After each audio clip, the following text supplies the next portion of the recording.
Okay, तो अभी हम लोग बात करते हैं कि how we can produce low temperatures और we can provide refrigeration effect by non cyclic processes.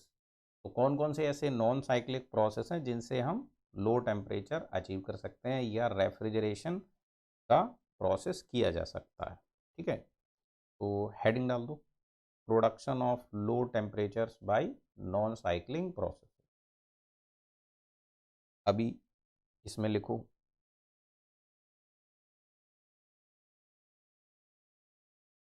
Following are the non-cyclic processes। तो हमारे पास अभी 5 प्रोसेस हैं इस तरीके के जो लो टेम्परेचर अचीव करते हैं, प्रोड्यूस करते हैं। पहला लिखो, throttling expansion of a liquid, throttling expansion of a liquid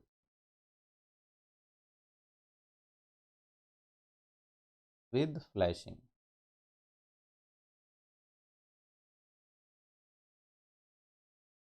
second, reversible adiabatic expansion,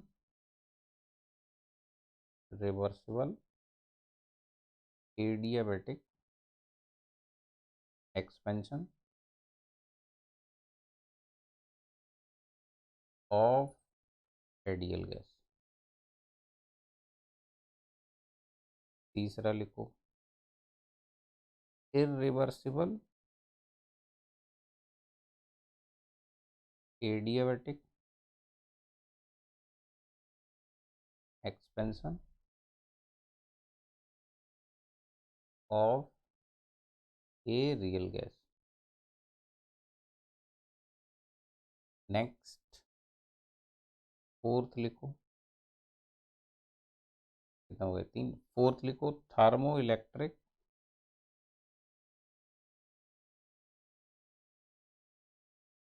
cooling. Next लिखेंगे fifth, adiabatic demagnetisation.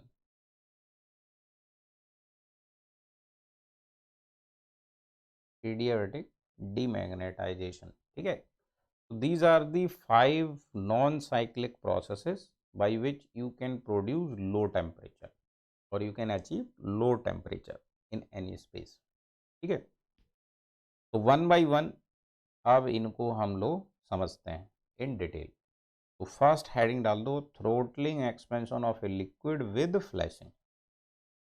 Now write down the heading, throttling expansion of a liquid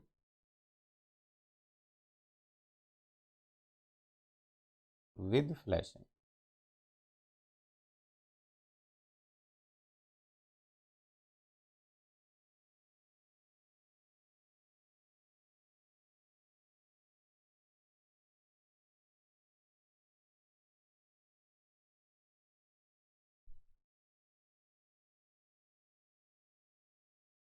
with flashing, flashing क्या होता है कि जब किसी liquid को throttling कराते हैं तो वो एक्सपेंड होगा हाई प्रेशर साइड से लो प्रेशर साइड जब पहुंचेगा लिक्विड, तो उसका कुछ पार्ट जो है वो वेपर में कन्वर्ट हो जाता है।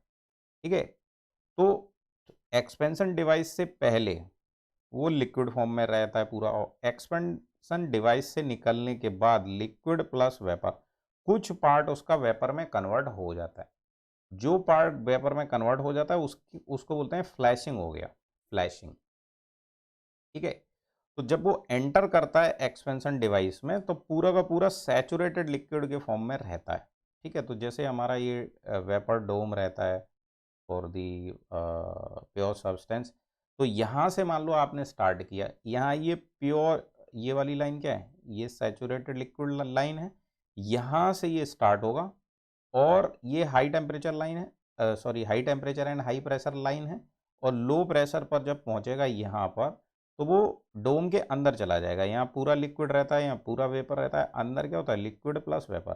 तो फर्स्ट स्टेज से सेकंड स्टेज तक जब ये जाएगा, ठीक है, तो इसका कुछ पार्ट, इतना पार्ट ये वेपर में कन्वर्ट हो गया। ठीक है, तो जो पार्ट वेपर में कन्वर्ट हो जाता है उसको बोलते हैं कि फ्लैशिंग हो गया। तो इसमें क्या है, प्रेशर भी डाउन होगा और टेम्परेचर भी डाउन होगा। टेम्परेचर डाउन होगा तो हमारा लो टेम्परेचर अचीव हो जाएगा। तो लिखो इसको, या पहले इसका डायग्राम बना दो। फर्स्ट ऑफ ऑल इसका डायग्राम बना दो। तो डायग्राम कैसे बनेगा, हम लोग इसको टीएस डायग्राम पे बना देते हैं। थर्मोडाइनमिक्स में ऑलरेडी ये काम हम कर चुके हैं। ऐसे क्या रहता है, वेपर डोम रहता है ना, ये भी प्योर सब्सटेंस के लिए। और यहाँ पर मान लो ये स्टेट 1 है, इसका स्टेट 1 यहाँ पर है, पूरा का पूरा ये लिक्विड फॉर्म में है। और जब ये एक्सपेंड करेगा, ठीक है, थ्रोटलिंग इसका होगा, तो ये यहाँ कहीं पहुँच जाएगा। This will B state 2। तो स्टेट 1 से लेके स्टेट 2 तक ये पहुँचेगा, और जो प्रोसेस होगा वो इस तरीके से आपको दिखाई देगा वहाँ पे। Process will be looking like this. ठीक है, तो स्टार्टिंग में यहाँ पर इसका प्रेशर P1 और टेम्परेचर T1 रहा होगा, बट फाइनली प्रेशर P2 बचेगा और टेम्परेचर डिक्रीज होके T2 रह जाएगा। तो ये थ्रोटलिंग एक्सपेंशन हो गया। ये पॉइंट क्या होगा, ये सेकंड स्टेट का टोटल लिक्विड और यहाँ टोटल वेपर। ठीक है, यहाँ क्या बोल सकते हो, ये टोटल लिक्विड फॉर्म में था और ये इसका टोटल वेपर फॉर्म में था। जी, सिंपल सी बात है। अब थर्मोडायनेमिक्स में अच्छे से हम लोग पढ़ चुके हैं, थ्रॉटलिंग प्रोसेस जो होता है उसमें क्या, एंथैल्पी जो होता है वो कांस्टेंट रहता है। तो 1 से 2 तक इसका एंथैल्पी विल रिमेन सेम और कांस्टेंट। ठीक है, तो ऐसे थ्रॉटलिंग हो जाएगा सिंपल सा। तो इसमें कुछ पॉइंट्स हैं, वो फटाफट से लिख दो। डायग्राम बना दो पहले, ये पहले डायग्राम बना दो, फिर एक दो पॉइंट है उनको लिख दो।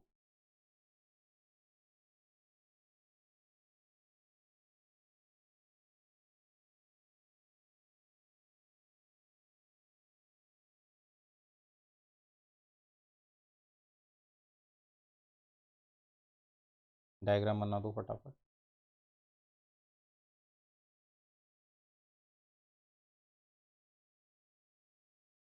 ओके, नाउ राइट डाउन इसका फर्स्ट पॉइंट। बन गया डायग्राम, यहाँ लिखो the expansion, the expansion with vaporization of, with vaporization of a part of the liquid causing the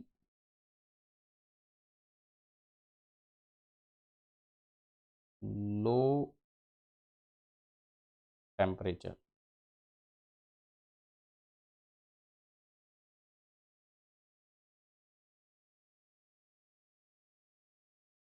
is called flashing।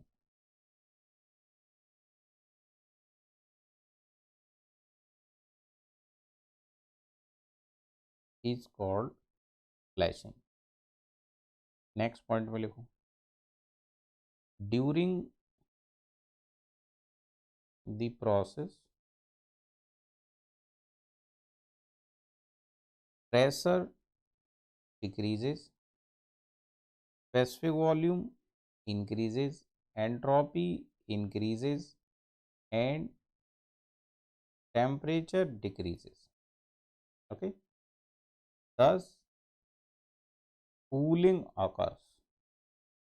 Temperature इसका डाउन हो गया तो कूलिंग हमको मिल गई। नेक्स्ट लाइन में, बट एंथैल्पी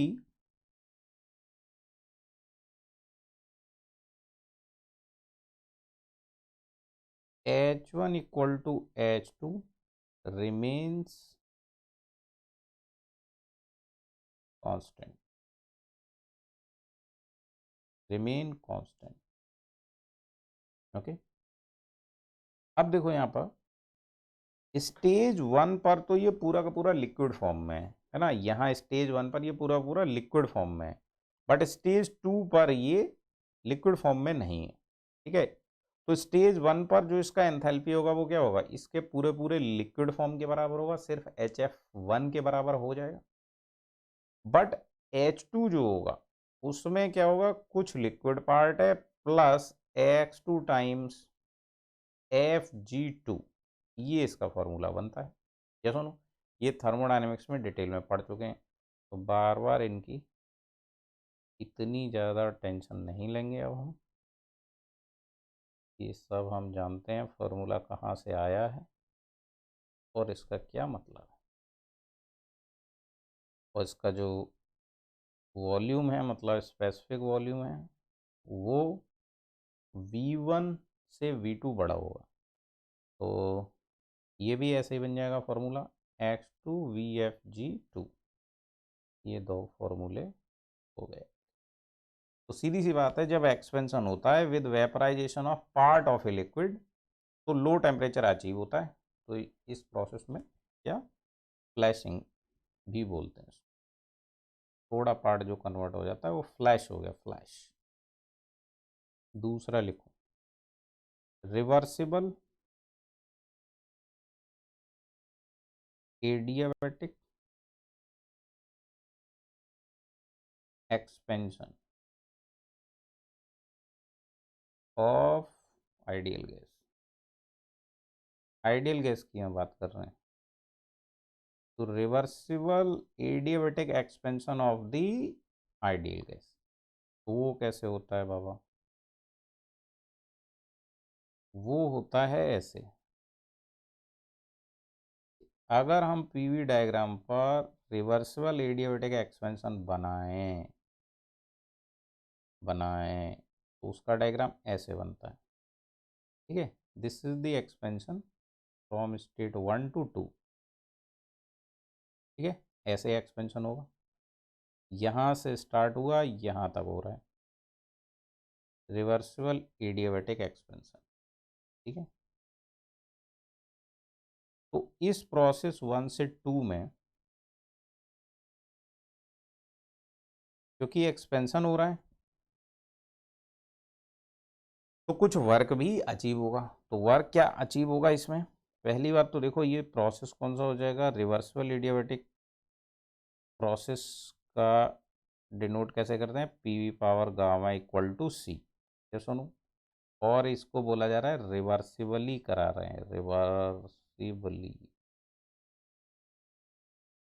ठीक है, तो इसमें जो वर्क अचीव होगा वो आपको प्रेशर एक्सिस पर जो प्रोजेक्टेड एरिया होगा वो होगा, क्योंकि ये कैसा है, नॉन साइक्लिक प्रोसेस करा रहे हो, ओनली वन टाइम, आप ये पूरा साइकिल नहीं करा रहे हो, this is only one time process from 1 to 2 मतलब किसी सिलेंडर में गैस पहले से कंप्रेस्ड गैस भरा रखा होगा हाई प्रेशर पर, हाई प्रेशर पर।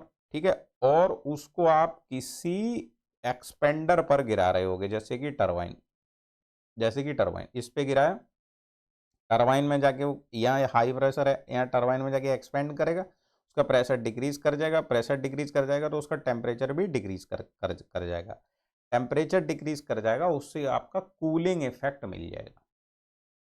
ठीक है, पीवी डायग्राम पर ये ऐसे बन रहा है, अगर टीएस डायग्राम पर ये बनाए तो कैसे बनेगा, ऐसे बनेगा, टेम्परेचर डिक्रीज कर जाएगा। ठीक है, एंट्रोपी सेम रहेगा क्योंकि क्या है, रिवर्सिबल एडियाबैटिक, रिवर्सिबल एडियाबैटिक कैसा प्रोसेस और कहलाता है, ये आइसेंट्रोपिक प्रोसेस और कहलाता है। ठीक है, तो यहां एक ही बार वो सिलेंडर जब खत्म हो जाएगा, कूलिंग इफेक्ट खत्म हो जाएगा, कंटिन्यूसली आप इसको नहीं कर सकते हैं। ठीक है, तो अगर वर्क आप इसमें देखेंगे टरबाइन पे कितना मिलेगा, तो वो इस एरिया के बराबर होगा। अब क्योंकि इस सिलेंडर से ये फ्लो कर रहा था और टरबाइन पर जा रहा था, ये ओपन सिस्टम वर्क है या क्लोज सिस्टम वर्क है, थर्मोडायनेमिक्स में पढ़ा चुके हैं। ये बेटा ओपन सिस्टम वर्क हो गया, ओपन सिस्टम वर्क। तो ओपन सिस्टम वर्क आपको बताया भी था। ओपन सिस्टम वर्क के लिए हम प्रेशर एक्सेस पर इस तरह एरिया को प्रोजेक्ट करते हैं। क्लोज सिस्टम के लिए क्या करते हैं, वॉल्यूम एक्सेस पे ये वाला वर्क होता, but open system we know इस पे होगा। तो इसमें एक दो पॉइंट लिख दो फटाफट, जो इसमें फॉर्मूले यूज हो सकते हैं उनको नोट कर दो। डायग्राम बन गया होगा। तो पहला मेथड लिखो, सॉरी पहला पॉइंट लिखो, दिस मेथड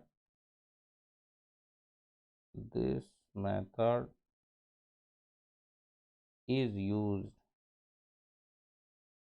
with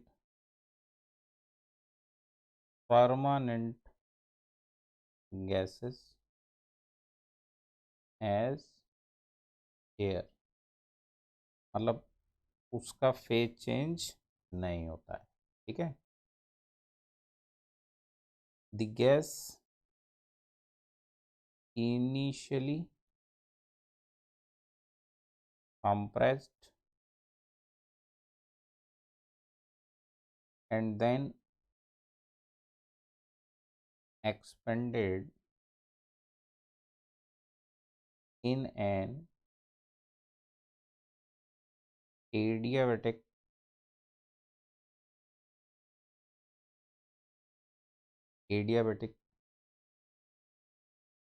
reciprocating और टर्बो टाइप एक्सपेंडर।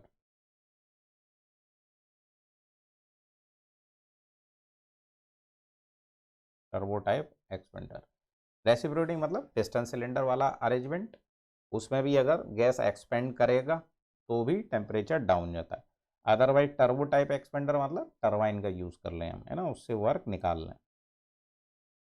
अब इसमें अगर आप वर्क देखेंगे तो ये ओपन सिस्टम वर्क होगा। तो यहाँ लिख दो here open system work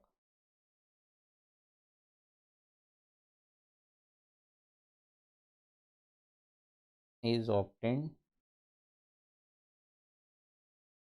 as W, specific work लिख देते हैं स्मॉल w, ठीक है। तो उसका फॉर्मूला अगर आपको याद हो 1 से 2 VdP होता था, और जब इसको सॉल्व करते थे तो ये आ जाता था फाइनल फार्मूला। डायरेक्ट लिख देता हूँ मैं, बार बार इतना सॉल्व करने की ज़रूरत नहीं है। P1 V1 minus P2 V2, ये फार्मूला बन जाएगा, ठीक है। अगर हम यहाँ पर हीट की बात करेंगे तो एडियाबैटिक प्रोसेस हो रहा है, तो हीट एक्सचेंज कितना होगा। हीट एक्सचेंज तो कुछ हुआ नहीं है, तो heat exchange Q equal to 0 कर देंगे। एडियाबैटिक है ना, मतलब जो भी वो टरबाइन होगा या पिस्टन सिलेंडर अरेंजमेंट होगा वो कैसा होगा, इंसुलेटेड होगा, इंसुलेटेड होगा, ठीक है। नो हीट एक्सचेंज, तभी वो एडियाबैटिक हो पाएगा। एंड यहाँ change in enthalpy will be equal to Cp T1 minus T2, इसके बराबर होगा। अगली बात, क्योंकि यहाँ एंथैल्पी कांस्टेंट तो रहेगा नहीं, और अगर हम यहाँ स्टडी फ्लो इक्वेशन लगा दें तो देखो H1 प्लस, जनरल इक्वेशन लिखो Q equal to H2 plus W, ये बनेगा। Q हमारा क्या है, यहाँ पे हीट एक्सचेंज 0 है, तो जाहिर सी बात है H1 minus H2 this will be also equal to the work obtained, इसके बराबर भी होगा। ये सारे फॉर्मूले ऑलरेडी थर्मोडायनेमिक्स में कर चुके हैं, इसलिए मैं डायरेक्ट लिख दे रहा हूँ, यहाँ बहुत ज़्यादा एक्सप्लेनेशन की ज़रूरत नहीं है। और एक रिलेशन और इसमें होता है, वो T2/T1, वो तो एडिया रिवर्सिबल एडियाबैटिक प्रोसेस के लिए आइसेंट्रोपिक प्रोसेस के लिए हमें याद ही होगा 4, इसे इक्वेशन नंबर 5 बोल दो। तो इसमें ये सारे इक्वेशंस का यूज हो सकता है, ठीक है। बट प्रोसेस क्या होगा, one time, this is non cyclic process, ठीक है। चलिए अभी तीसरे प्रोसेस की बात करते हैं। हेडिंग डाल दो, क्या था, irreversible adiabatic expansion. Irreversible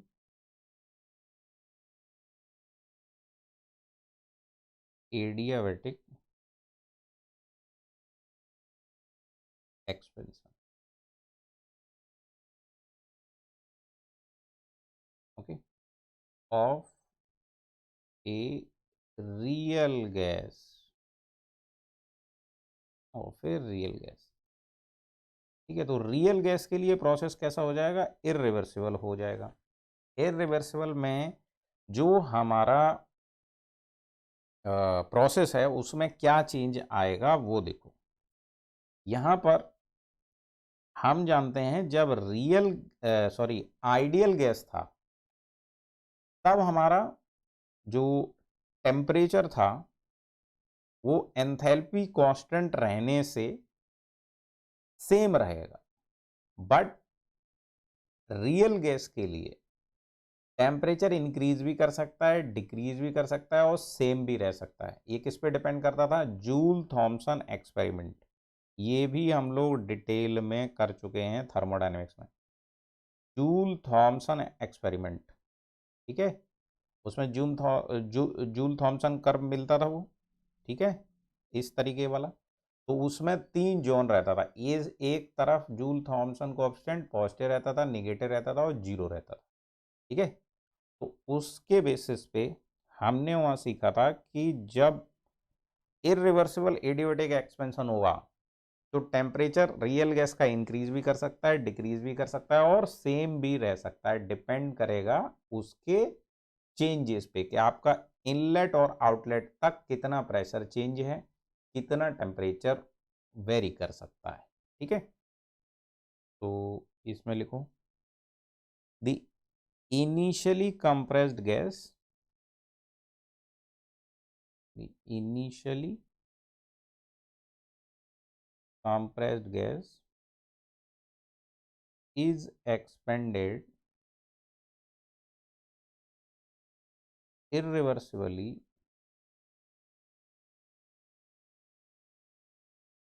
through a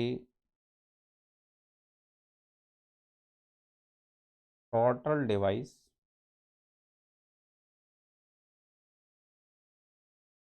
with restricted flow, with restricted flow. Here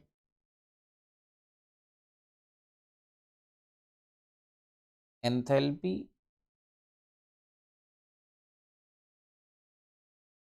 again remains constant, throttling हो रहा है तो एंथैल्पी तो कांस्टेंट रहेगा, as H1 equal to H2,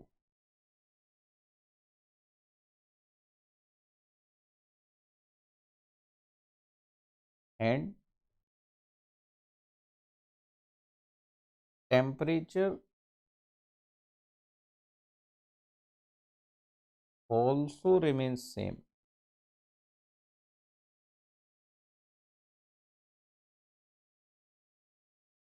T1 equal to T2 for ideal gas, but for real gas temperature can increase,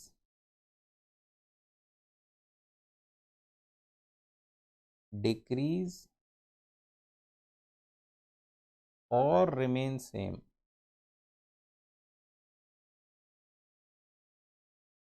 or remain same,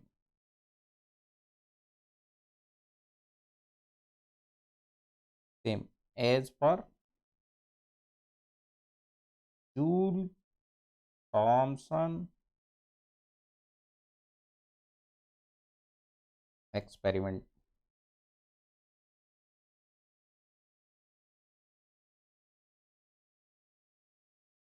where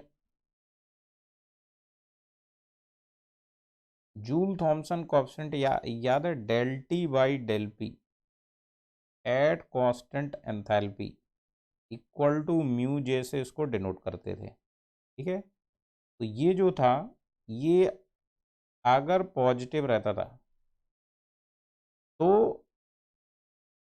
temperature decrease कर जाता था, cooling obtained होता था। और ये अगर जीरो रहता था, जीरो, तो this is for ideal gas. ना टेम्परेचर इंक्रीज करता था, ना टेम्परेचर डिक्रीज करता था। और ये अगर निगेटिव हो जाता था तो वो होता था फॉर हीटिंग। तो कूलिंग और हीटिंग ये ऑब्टेंड हो रहा था हमारा जब जूल थॉमसन कोएफिशिएंट पॉजिटिव या निगेटिव मिल रहा था। तो ये पूरा एक्सपेरिमेंट हम लोग थर्मोडायनेमिक्स में ऑलरेडी पढ़ चुके हैं। तो सीधी सी बात क्या हुई कि ये भी एक प्रोसेस है लो टेम्परेचर अचीव करने का। लो टेम्परेचर कब अचीव होगा कि हम एक रियल गैस को लेते हैं, कहाँ गया, रियल गैस को लेते हैं, उसका थ्रोटलिंग डिवाइस से एक्सपेंशन कराते हैं with the restricted flow such that कि उस एक्सपेंशन में जो जूल थॉमसन कोएफिशिएंट है वो क्या रहना चाहिए, पॉजिटिव रहना चाहिए। अगर वो पॉजिटिव रहा तो हमको कूलिंग मिल जाएगा, कूलिंग मिल जाएगा। गेटिंग पॉइंट और नॉट। तो रियल गैस का थ्रॉटलिंग कराना है with the restricted flow in such a way कि उसका जूल थॉमसन कोएफिशिएंट जो है वो पॉजिटिव रहे, तो हमें कूलिंग मिल जाएगा। तो ये भी हमारा नॉन साइक्लिक प्रोसेस हो गया। तो 3 हो गए ना, चौथा लिखो, फोर्थ वन,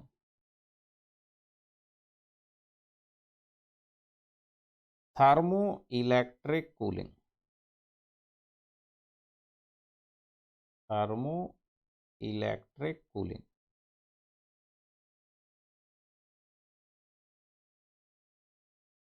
याद है, इसको बहुत टाइम से पढ़ते आ रहे हैं। इसमें हॉट जंक्शन कोल्ड जंक्शन रहता था। ठीक है, तो आप क्या करो, पहले तो ये डायग्राम बना दो जरा। का डायग्राम रहेगा इस तरीके से, ये डायग्राम हो गया। ये डायग्राम बना दो फटाफट। इसमें क्या है कि दो डिफरेंट मेटल्स का रॉड लेते हैं, ये मेटल ए हो गया, मेटल बी हो गया, उनको एक तरफ कनेक्ट कर देते हैं। एक ये जंक्शन हो गया, जंक्शन या एंड हो गया। दूसरा इस साइड में क्या करते हैं, उनमें बैटरी लगा देते हैं। ऐसे यहाँ पर बैटरी, एक ईएमएफ लगा दिया जाता है ना, वोल्टेज। तो बैटरी के थ्रू लगा सकते हो और उसमें आप करंट फ्लो कराएंगे। तो जब इन रॉड्स में या वायर्स में करंट फ्लो करता है इस तरीके से, तो इनका एक जंक्शन जो होता है वो कोल्ड हो जाता है, एक जंक्शन जो होता है वो हॉट हो जाता है। ये डिपेंड करता है डायरेक्शन ऑफ करंट फ्लो पे। जैसे मान लो आपने इधर पॉजिटिव लगाया, इधर नेगेटिव लगाया, तो करंट ऐसे फ्लो कर रहा है। मान लो इस कंडीशन में ये कोल्ड हो जाएगा, ये हॉट हो जाएगा। लेकिन अगर आप इस बैटरी को पलट दो, मतलब इधर पॉजिटिव वाला लगा दो, इधर नेगेटिव वाला, और अगर करंट ऐसे फ्लो करता है, उस केस में कोल्ड और हॉट जंक्शन क्या होंगे, पलट जाएंगे। ये वाला हो जाएगा कोल्ड जंक्शन और ये वाला बन जाएगा हॉट जंक्शन। तो direction of the current flow पे डिपेंड करता है कि कौन सा कोल्ड होगा, कौन सा हॉट जंक्शन होगा। ठीक है, अब एक को कोल्ड होना है, एक को हॉट होना है। अगर कोल्ड वाले को आप एटमॉस्फेरिक टेम्परेचर के बराबर कर देंगे तो हॉट वाला ऑटोमेटिकली टी हॉट जो होगा वो मोर देन एटमॉस्फेरिक टेम्परेचर चला जाएगा। ठीक, ये जुगाड़ है। दूसरा आप ये काम कर सकते हो कि हॉट वाले को T hot equal to T atmosphere कर दो, इसको एटमॉस्फेरिक टेम्परेचर पे रख दो। अगर इसका टेम्परेचर हम इसको फिक्स करते हैं तो ये और कम टेम्परेचर पे जाना चाहिए, मतलब टी कोल्ड जो होगा वो चला जाएगा लेस देन दी एटमॉस्फेरिक टेम्परेचर। तो यहाँ हमको कूलिंग अचीव हो जाएगा, कूलिंग अचीव हो जाएगा, कूलिंग। तो हमारा पर्पस क्या था? Production of low temperature with respect to surrounding. तो अगर कोई रूम है, कोई स्पेस है, उस स्पेस को फिर इससे सटा के रख दो, कोई बॉक्स है ऐसे रख दो, यहाँ पे इसका टेम्परेचर क्या होगा? एटमॉस्फेरिक टेम्परेचर से लो चला गया, तो इस बॉक्स में जो भी चीज़ रखी होगी उसको ये ठंडा करता रहेगा। गेटिंग पॉइंट और नॉट? सिंपल सा प्रोसीजर है कि दो डिफरेंट मेटल से आप करंट पास कराओ, उनका एक जंक्शन हॉट हो जाता है, एक जंक्शन कोल्ड हो जाता है। इसको क्या और बोलते हैं? Peltier effect. याद है कि नहीं? बीटेक में पढ़ते तो हैं भैया। पेल्टियर इफेक्ट भी बोला जाता है। पहले डायग्राम बना दीजिए जनाब, फिर हम लोग इसका एक एक करके पॉइंट्स को नोट कर देते हैं।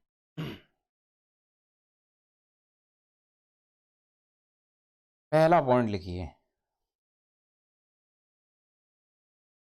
Write down first point. When current is passed through current is passed through two dissimilar dissimilar metals,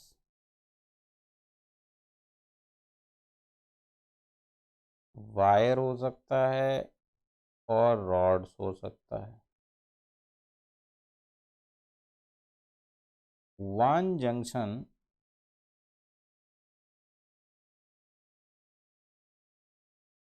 become cold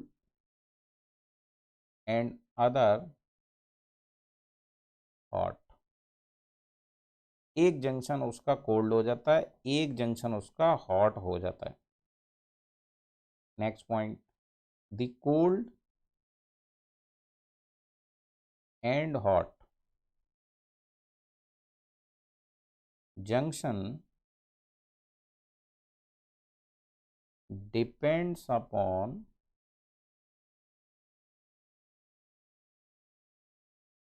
the direction of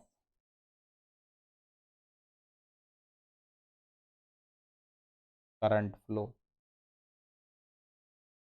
मतलब बैटरी आपने कैसे अटैच किया, बैटरी का पोलैरिटी चेंज कर दो पॉजिटिव निगेटिव, तो हॉट कोल्ड जंक्शन है वो पलट जाएगा, जो कोल्ड था वो हॉट हो जाएगा, हॉट था वो कोल्ड हो जाएगा। Next point, when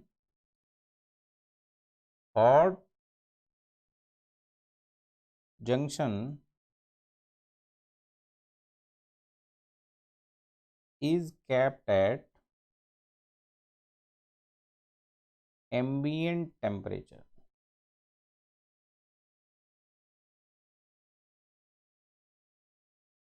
then the cold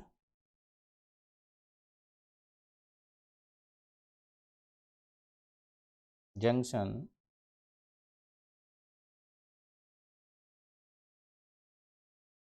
will be at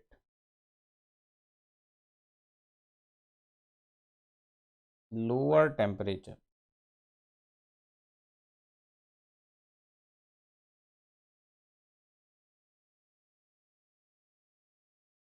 than ambient। Lower temperature as लिख दो चाहे, lower temperature as T cold will be less than T ambient. Simple हो गया। नेक्स्ट पॉइंट लिखो, द फिनोमिना द phenomena is called Peltier effect।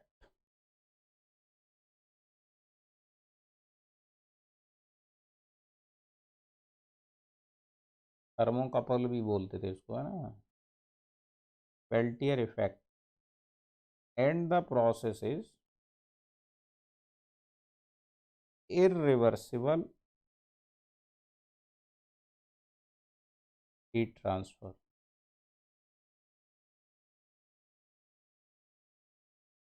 Irreversible heat transfer. ठीक है, irreversible क्यों? एक बार अगर बैटरी डाउन हो गया तो वापस से आप उसको सिस्टम को हीट दोगे और बैटरी चार्ज हो जाएगा, नहीं हुआ। ठीक है, तो इररिवर्सिबल प्रोसेस है ये। नेक्स्ट पॉइंट लिखो, heat absorb at the cold and या junction QC, it will be equal to PC into I, or heat rejected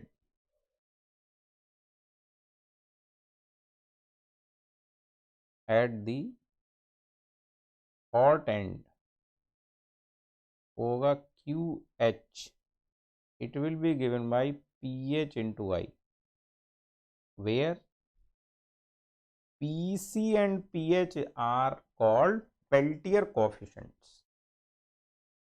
तो इनकी वैल्यू क्वेश्चन में आपको गिवन रहती है। अभी लिख देंगे where PC and PH are Peltier coefficients।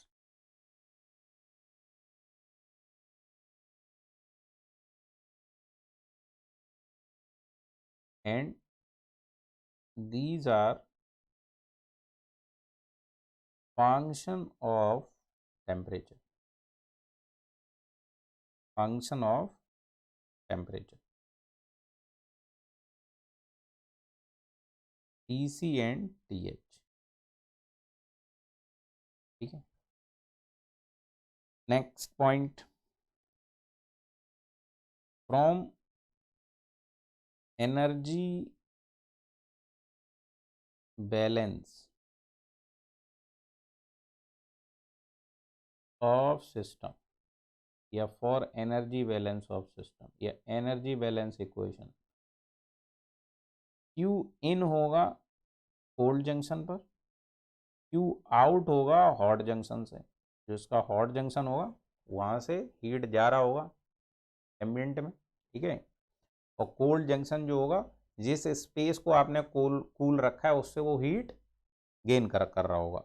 ठीक है, टोटल दोनों का difference must be equal to E I. E is EMF and I is the current, V into I. एक तरीके से पावर, बैटरी का पावर क्या होता है, V इंटू आई। और ये हीट पर रेट, हीट का रेट, एनर्जी का रेट, ये भी क्या हो गया, पावर। ये भी किलोवाट में होगा, ये भी किलोवाट में होगा, ये भी किलोवाट में होगा। ठीक है, वाट में हो या किलोवाट में हो। ठीक है, तो ये आपका एनर्जी बैलेंस इक्वेशन हो गया। अब ये जो हीट इन और आउट है, ये QC और QH के बराबर नहीं होगा। कोल्ड पर जितना एब्जॉर्ब हीट आ रहा है वो इसके बराबर नहीं होगा, बिकॉज प्रोसेस क्या है, इररिवर्सिबल।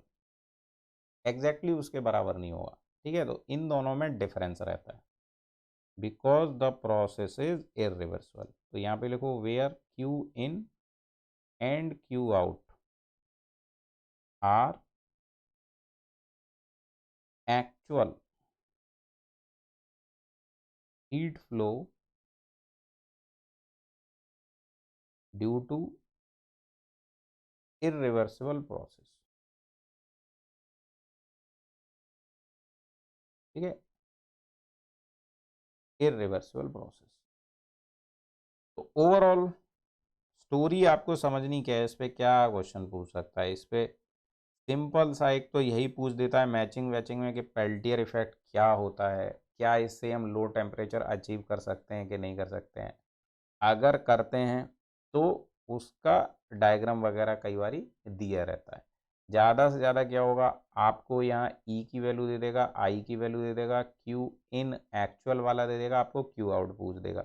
तो सिंपल इस इक्वेशन को लगा के आप फाइंड कर देंगे। ठीक है, अगर आपसे पूछता है हीट एब्जॉर्ब हीट रिजेक्ट क्या है, तो उसको ये कोएफिशिएंट देने पड़ेंगे as a function of time temperature. तो as a function of temperature अगर ये आपको वैल्यू देता है, आई की वैल्यू पता है, तो ये भी आप पता कर देंगे। ठीक है, बहुत ही सिंपल सा, वैसे तो मैचिंग मैचिंग में पूछा जाएगा, दैट्स इट। अभी इसमें 4 प्रोसेस अपने कंप्लीट हो गए। 5वां लिखेंगे एडियाबैटिक डीमैग्नेटाइजेशन। ठीक है, तो हेडिंग डाल दो 5वां एडियाबैटिक डीमैग्नेटाइजेशन।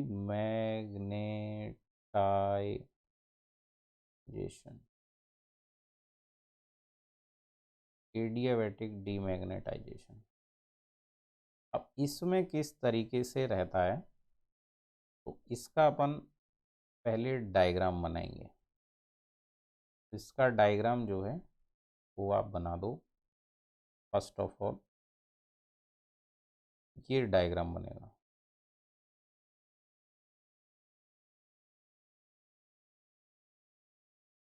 ठीक है, तो वीडियो को यहीं पॉज करो और डायग्राम बना दो पहले।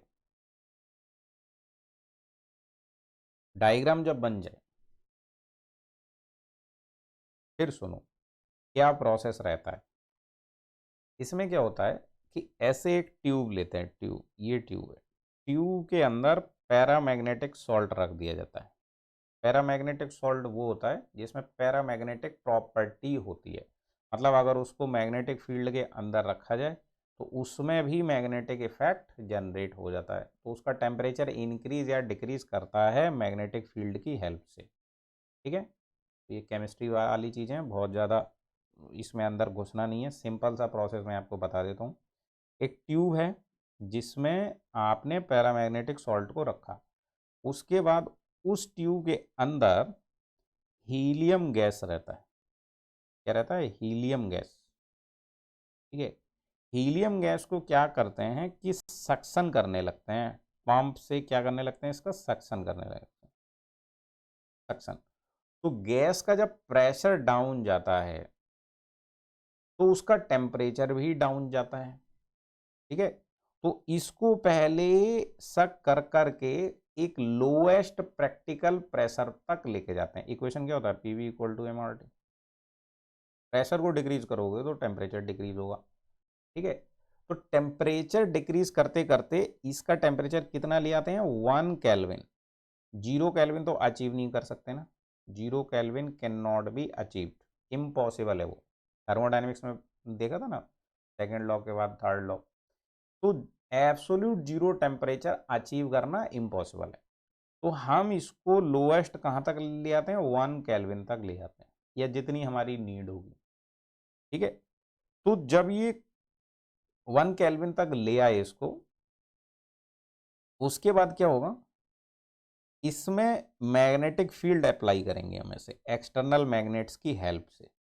तो जब एक्सटर्नल मैग्नेट की हेल्प से फील्ड अप्लाई करते हैं तो पैरामैग्नेटिक सॉल्ट की प्रॉपर्टी है तो उसका टेम्परेचर इंक्रीज होगा when you apply the magnetic field.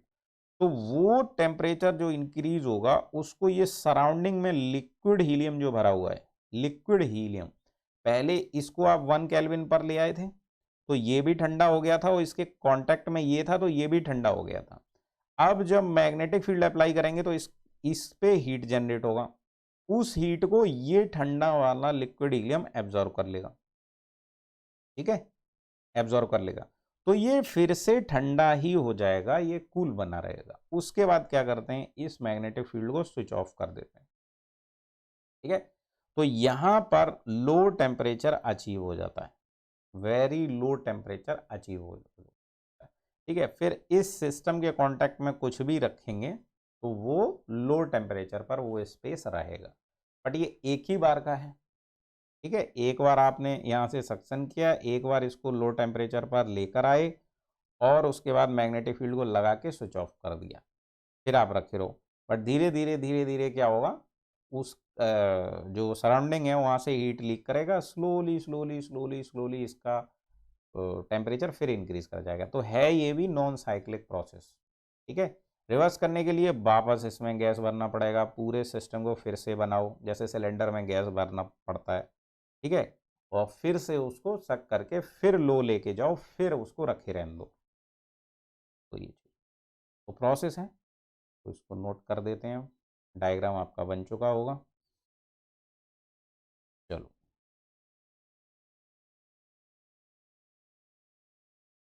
पहला पॉइंट लिखो इसमें, first point, cooling is produced by, cooling is produced by the adiabatic demagnetization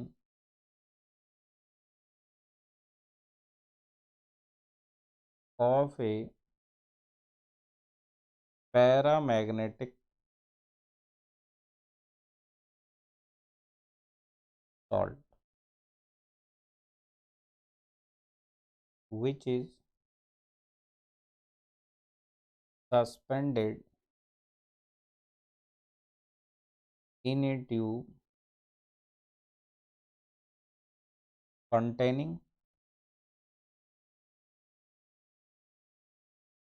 low pressure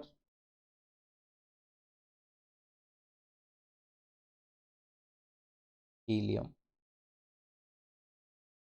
containing low pressure helium gas surrounded by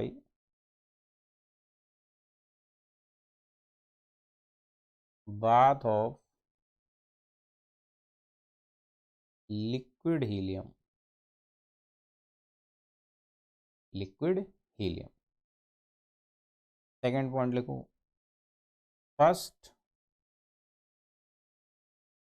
salt and liquid helium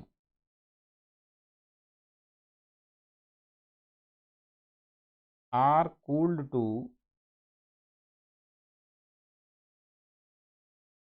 1 Kelvin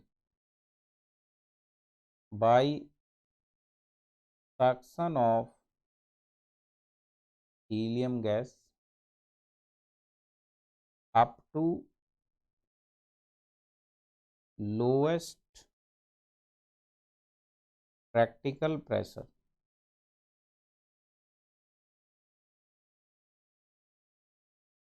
Lowest practical pressure. Next point. Then a magnetic field is applied,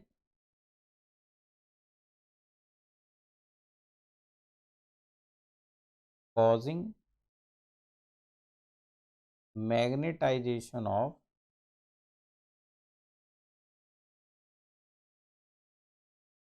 salt. Heat produced in this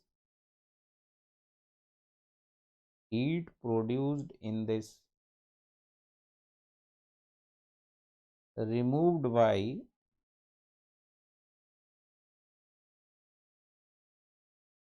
liquid helium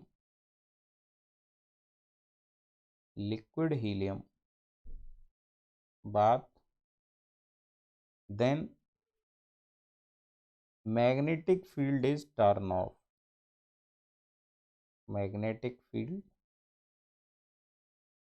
is turned off. Okay. The temperature of the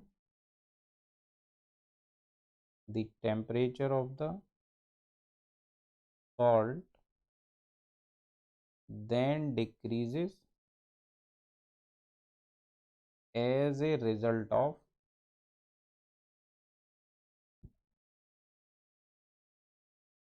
adiabatic demagnetization.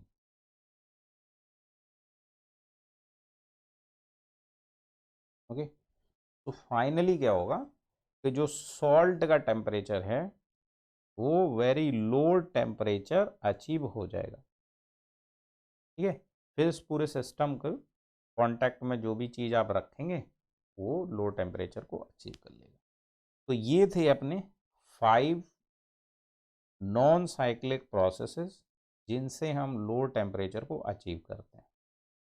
ठीक है, but इनसे continuously system को low temperature पर नहीं रखा जा सकता है, इसलिए इनका स्टडी इतना ही है, इसके आगे इसमें कुछ नहीं पढ़ना है। मेन जो हमारा फोकस होगा वो साइक्लिक प्रोसेसेस पर होगा। ठीक है, चलो आगे बढ़ते हैं। इस टॉपिक के आगे देखते हैं।